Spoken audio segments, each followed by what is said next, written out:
Imagining the future is mandatory for achieving sustainable and inclusive democracy.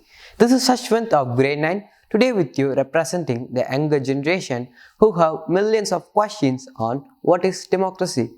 Democracy 2030 is an invitation to all parliaments to interrogate the present, learn from the past, and to prepare the future of democracy.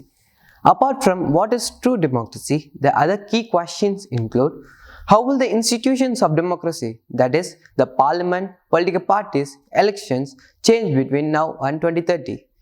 Will the existing political processes be sufficient to enable young people to express their aspirations, or should we invent new processes?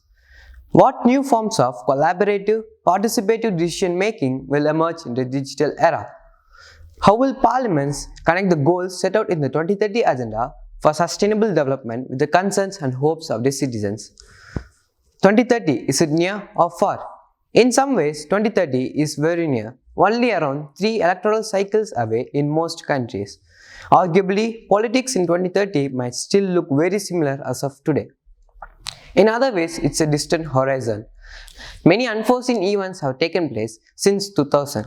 No one can predict with any certainty what political events will take place in coming years, what technological innovations will take place, nor how these new tools will be used by the people and the government as well. What are the changes in society that one can expect? Let me list it out for you.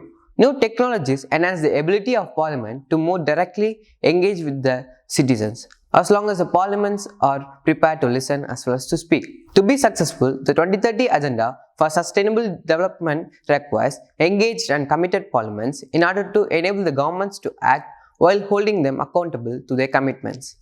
Parliaments are at the heart of the Sustainable Development Goals. As the Sustainable Development Goal number 16 suggests, strong, transparent, accountable, and inclusive institutions are the key for achieving all of these goals. Since the year 2000, information has become more widely accessible than ever before. We are a generation of digital natives. Innovative thinking is required to create new forms of engagement with parliaments, and it has to be more transparent, accountable, and inclusive of political processes. Let us all hope that the youth have a key role to play in the present and future of democracy. Engaging the youth in their own spaces, while at the same time creating spaces for the youth in the parliaments, is a core part of any effort to reimagine parliaments and democracy in the future. We neither want hidden agendas nor disguised Hitlers.